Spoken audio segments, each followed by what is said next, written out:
ரூபன் ஜேக்கப்போட முதல் மகன். அவருக்குன்னு ஒரு ஸ்தானத்தை ஜேக்கப் கொடுத்திருந்தாரு. முதல் மகனா மரியாதையும் மத்த தம்பிகள் மீது அதிகாரமும் ஜோசப் ரூபனுக்கு கொடுத்தார். ஆனா ரூபன் ஒரு தவறு செய்ததுனால என்ன ஆகுதுன்னா, அந்த ஆசீர்வாதம் ஜோசப்புக்கு போய் சேருது. ரூபனோட தலைமுறை தான் ட்ரைப்ஸ் ரூபன்னு சொல்லுவோம். ரூபனுக்கு என்ன ஆசீர்வாதம் கிடைச்சு, அது ஜெனசிஸ் 49 3 and 4ல பார்த்தோம்னா, Reuben, you are my firstborn, my strength and the first fruits of manhood, excelling in honor and power. அப்ப ரூபனுக்கு மரியாதையும் அதிகாரமும் ஒரு முதல் மகனாக ஜேக்கப் கொடுக்கிறார். இத ரூபன் எந்த விதத்துல தவறாக அதை இழக்கிறாருன்னு நம்ம பார்த்தோம்னா, ஜெனசிஸ் 35ல என்ன சொல்லப்பட்டிருக்குன்னா, while Israel was living in the region, it happened that Reuben went and laid with Bilhah, his father's concubine, and Israel heard of it. So Genesis 35:22 வசனத்துல அவர் செய்த தவறு, ரூபன் ஒரு முதல் மகனாக செய்த தவறு எடுத்துக்காட்டப்படுது. அப்பாவோட வேலையாட்கள் பிலாங்கிற வேலையாட்கள் கிட்ட போய் அவர் தவறாக இருந்ததுனால அவருக்கு ஒரு சாபம் கொடுக்கிறார். அது 49 verses 4. Restless as water will you excel no more, for you went to your father's wife, onto my bed and defiled. தகப்பனுடைய வேலையால் ஒரு மனைவி ஸ்தானத்துல இருக்க வேண்டிய ஒரு பெண்ணிடம் நீ தப்பா போயிட்ட, அதனால உனக்கு இருக்கிற ஆசீர்வாதங்கள் உன்னிடமிருந்து எடுக்கப்படும்னு ஜேக்கப் ரூபன் கிட்ட சொல்றாரு. அவருடைய முதல் மகன் என்கிற ஸ்தானத்தை ரூபன் இழக்கிறாரு. ரூபன் அவருடைய முதல் மகன்கிற ஸ்தானத்தை இழக்கும் போது யார்கிட்ட அது போய் சேருதுன்னா, ஜோசப் கிட்ட போய் சேருது. ஏன்னா ஜோசப் தான் மத்த எல்லா சகோதரர்களையும் ஃபேமின் வரும்போது காப்பாத்தினாரு. இப்ப ரூபன் அவருடைய இடத்தை இழந்ததுனால நம்ம பைபிள்ல மத்த இடங்கள்ல பார்க்கும்போது ரூபனுடைய தலைமுறையோட ஸ்தானம் ரொம்ப ரொம்ப கம்மியாவே இருக்கு. இப்ப ரூபனோட சாபம், you will be restless like water ங்கிற வார்த்தைகளை மட்டும் நம்ம எடுத்தோம்னா, நம்ம கிறிஸ்துவ வாழ்க்கையில நம்மளும் ரெஸ்ட்லெஸ்ஸா இருப்போம். 4:14 Then no longer shall we be like children tossed about by the wave or wind of doctrine, and deceived by cunning of people who drag them along into error. நம்மளுடைய கிறிஸ்துவ வாழ்க்கையில நம்மளும் நிறைய இடங்கள்ல ரூபன் மாதிரி தத்தளிக்கிறோம், இங்கேயும் அங்கேயும் அலக்கடிக்கப்படுறோம். அதே நேரத்துல தவறானவர்களுடைய வழிகாட்டுதல்னால நம்ம தவறான வழிகள்ல போயிட்டு இருக்கோம். சோ இதெல்லாமே அவாய்ட் பண்ணணும்னா, ரூபன் மாதிரி இல்லாம, ஆண்டவரே எனக்கு தாருங்க, நம்பிக்கையை தாருங்க, எந்த விதமான தவறும் செய்யாம நான் இருக்கணும்னு நம்ம ப்ரே பண்ண வேண்டியது ரொம்ப முக்கியமாக இருக்கு. அதே போல நம்ம நம்பர்ஸ்ல பார்த்தோம்னா, ஏன்னா ரூபனை பத்தி நம்மளுக்கு ஜெனசிஸ்ல பாக்குறோம். அதுக்கப்புறம் திருப்பி numbers 1 verses 20. When the tribe of Reuben, Israel's firstborn, had been listed by clans and families, the names of all males of 20 years and over, able to give military service, were recorded one by one. The total of these tribe of Reuben was 46,500. 46,500 ஆண் மகன்கள் 20 வயசுக்கு மேல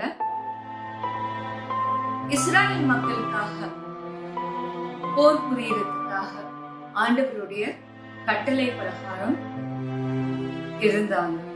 so நம்மளுக்கு ஆரன் மோசஸ்க்கு அப்புறம் இந்த tribes பிரிக்கிற கதை நமக்கு தெரியும்.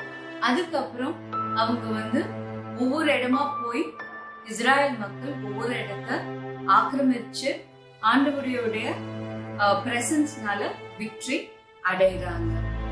சோ நம்மளுக்கு 20ல ரூபனை பத்தி தெரியுது. அதே நம்பர்ஸ்லயே 2:10 பார்த்தோம்னா, on the south side the banner of the camp of Reuben in battle formation, leader of his sons Ezlur son of Shedeur, commanded 46,500 men. The book of Numbers chapter 16 பார்த்தோம்னா நமக்கு நிறைய விஷயங்கள் ரூபன் குடும்பத்தை பத்தி அவருடைய தலைமுறையை பத்தி சொல்லப்பட்டிருக்கு. அப்போ ரூபனோட குலத்தோர் போருக்கு போறாங்க. மோசஸோட எகிப்திலிருந்து வெளியில வந்ததுக்கு அப்புறம் போருக்கு போகும்போது அவங்களுக்கு சில விஷயங்கள் பிடிக்கல, உடன்பாடு இல்லை. அதனால மோசஸோடையும் ஆரன் கிட்டையும் போய் அவங்க புரட்சி பண்றாங்க. யாவையோட மக்களாக நாங்க இருக்கிறோம். அப்ப எது நீங்க யார் முடிவு பண்றதுக்கு கேக்குறாங்க. அப்ப மோசஸ் ரொம்ப மனம் உடைஞ்சு, நாளைக்கு நீங்க உங்களுடைய குடும்பத்தினரோட பேரோட வாங்க. அப்ப ஆண்டவர் என்ன சொல்றாரு உங்களுக்கு தெரியும் சொல்றார். மோசஸ் கிட்ட இருந்து எதிர்த்து போனவங்க யார் யார்? கோரா, டட்டான் அண்ட் அபிராம். இவங்க 3 பேருமே தான் போறாங்க. அடுத்த நாள் அவங்க எல்லாரையுமே கூப்பிட்டுட்டு வரும்போது யாவே பிதாவாகிய ஆண்டவர் மோசஸ் கிட்ட பேசுறாரு. அவர் மோசஸ் கிட்ட chapter 16 verses 21 என்ன சொல்றாருன்னா, stand aside from this community so that I may immediately destroy them. இந்த தலைமுறைய நான் அழிக்க போறேன்னு சொல்றது பார்க்கிறோம். மறுபடியும் ரூபனுடைய குண அதிசயங்கள் வருது. நிலைய இல்லாத தண்ணீரை போல அவருடைய குடும்பத்தினரும் இருக்காங்க. இவங்க கிட்ட இருந்து நீ விலகிரு, நான் இவங்களை அழிக்க போறேன்னு சொல்லும் போது ரூபனோட குடும்பத்தினர் எல்லாருமே மன்னிப்பு கேட்கிறாங்க. ரூபன் குலத்தோர் எங்கெங்க மென்ஷன் ஆயிருக்காங்கன்றத சின்ன சின்ன விஷயங்களா நம்ம பார்த்துட்டு வரோம். அதுல நம்பர்ஸ்ல மென்ஷன் ஆனதை நான் டிஸ்கஸ் பண்ணிட்டேன். 1 Chronicles chapter 5 ல பார்த்தோம்னா, descendants of Reuben, firstborn of Israel. He was indeed the firstborn, but when he had relations with his father's concubine, his birthright was given to the sons of Joseph, son of Israel. The group of Joseph, however, did not keep this firstborn right because Judah proved more powerful than his brothers. But the firstborn right belongs to the tribes of Joseph. Sons of Reuben, firstborn of Israel: Hanoch, Paul, Hezron, Carmi. So இவங்க ரூபன் குலத்தை சேர்ந்தவங்க. இவங்க என்ன ஆச்சுன்னா, Assyrian king ராஜா அவங்க capture capture பண்ணும்போது போர்ல பிடிக்கப்படுறாங்க. இதுல இவங்க சிதறடிக்கப்படுறாங்க, காணாமலே போயிடுறாங்க. இவங்கள பத்தின விஷயங்கள் இந்த காலத்துல எங்க இருக்காங்க நம்ம தேடி பார்த்தோம்னா தேடிக்கிட்டேதான் இருக்கணும். ஏன்னா நமக்கு சில விஷயங்கள் நல்லா தெரியும். ஆண்டவருடைய 2வது வருகை எல்லா 12 குலத்தோரும் ஜேக்கப்போட மகன்களுடைய குலத்தை சேர்ந்த 12 ட்ரைப்ஸ் எப்ப இஸ்ராயலுக்கு திருப்பி வராங்களோ கூடுறாங்களோ அந்த நேரத்துலதான் ஆண்டவருடைய வருகைக்கு ஒரு முக்கியமான சிக்னலாக இருக்குது. அவங்கெல்லாம் சேர்ந்தோடனே வந்துருவாருன்னு கிடையாது. ஏன்னா அது பிதாவாகிய தகப்பனுக்கு மட்டுமே தெரிஞ்ச ஒரு விஷயமாக இருக்கு. ஆனால் இந்த குலத்தோர் காணாம போயிட்டாங்க, எங்க இருக்காங்கிறது ஒரு பெரிய விஷயமாக இருக்கு. அசிரியன் ராஜா அவங்கள போர் முறையில சந்திக்கும் போதுதான் இவங்க எல்லாமே செதறி போனாங்கிறத பைபிள்ல நமக்கு பார்க்கிறோம். Reuben, Gad and tribe of Manasseh, they were taken off to Halal near the harbor and the river of Gozan. They are still there today என்கிற ஒரு வார்த்தையோட First Chronicles chapter 5 verses 26 கடைசி பாகத்துல நம்ம பார்க்கிறோம். ஜோஷுவால ஆண்டவருடைய கம்பெனி மென்ஷன் பண்ணி அதுல 4வது அதிகாரம் 12வது வசனங்கள் பார்த்தோம்னா, The men from the tribes of Reuben, Gad and half the tribe of Manasseh went ahead armed as Moses had ordered them to do. They were about 40,000 well armed, and they marched before Yahweh ready for battle to the plains of Jericho. On the day Yahweh exalted Joshua before all Israel, and henceforth they respected him all the days of his life, as they had done with Moses. Yahweh said to Joshua, Command the priests who carry the divine words to come up from Jordan.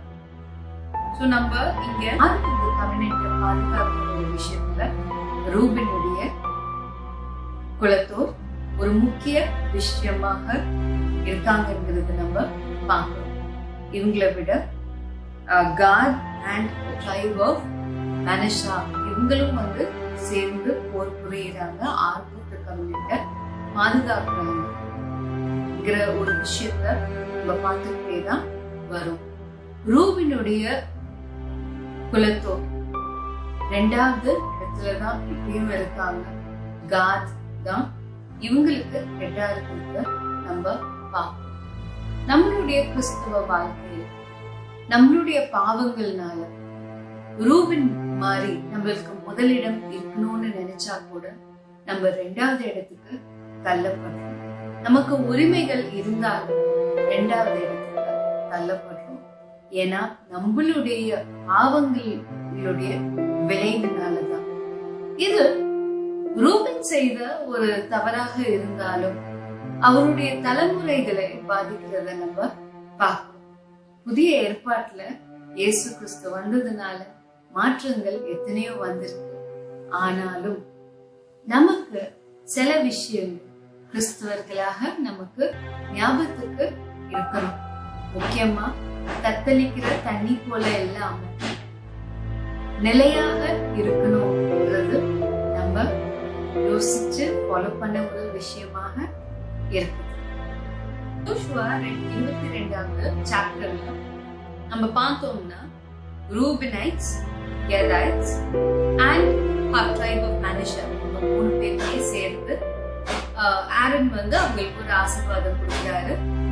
அந்த ஆசீர்வாதத்துக்கு அப்புறம் அவங்க போய் rest எடுக்கிறாங்க. Rest எடுத்ததுக்கு அப்புறம் அவங்க ஒரு ஆல்டர் டு காட் யாவேக்கு பில்ட் பண்றாங்க. பைபிள்ல எங்கெங்க மென்ஷன் பண்ணிருக்க ஒரு ஷார்ட்டா பார்த்திருக்கோம். அவங்கள பத்தி ஜெனிசிஸ்ல இருக்கு, நம்பர்ஸ்ல இருக்கு, ஜோஷுவால இருக்கு, அதே நேரத்துல கிங்ஸ்ல இருக்கு. மத்தபடி நிறைய விஷயங்கள்ல அவங்களுடைய முக்கியத்துவமோ அவங்களுடைய லீடர்ஷிப்போ இல்ல ரூபனுக்கு முதல் மகன்கிற ஸ்தானத்துல இருந்து அவங்களுடைய குலம் ஒரு முக்கியமான இடத்தை பெற்றதை நம்ம பாக்குறது இல்ல. ட்ரைப் ரூபன் ஜார்டன் ரிவர் கிட்ட மூவ் ஆனது along with tribe Gad and half tribe of மனிஷாவை பார்க்கிறோம். இவங்க ஆல்டர், தி கிரேட் ஆல்டர் கட்டுறதையும் பார்க்கிறோம். நிலையான தன்மை இல்லாம தண்ணீரை போல அலக்கரிக்கிற வாழ்க்கையை வாழ்ந்துட்டு வராங்கிறதையும் நம்ம பார்த்திருக்கோம். ரூபனை பத்தி பார்த்திருக்கோம், அவருடைய குலத்தை பத்தி பார்த்திருக்கோம். அவங்க எப்படி ரெபல் பண்ணியிருக்காங்க, எந்த அளவுக்கு யாவேக்காக உழைச்சிருக்காங்க, அவங்களுடைய ஆசீர்வாதங்கள் சாபங்கள் எல்லாத்தையும் பத்தியும் பார்த்தோம். ஃபர்ஸ்ட் மகன், ஜேக்கபோட மகன் அவருடைய ஸ்தானத்தை இழந்தத பார்ப்போம். கிறிஸ்துவ மக்களாக இருக்கும்போது ஒவ்வொரு மனுஷனும் தன்னுடைய பாவத்தினால தனக்கு கிடைக்க வேண்டிய நியாயமான சில விஷயங்களை இழக்கிறாங்க. சிந்திச்சு அதுக்கு தகுந்தாப்புல நம்ம நடந்தா தலைமுறையாக வர சாபங்கள் நீக்கப்படும். பிகாஸ் நமக்கு எல்லாமே தெரியும், ஜீசஸ் வந்ததுக்கு அப்புறம் புதிய ஏற்பாட்டுல விஷயங்கள் மாறினுச்சு.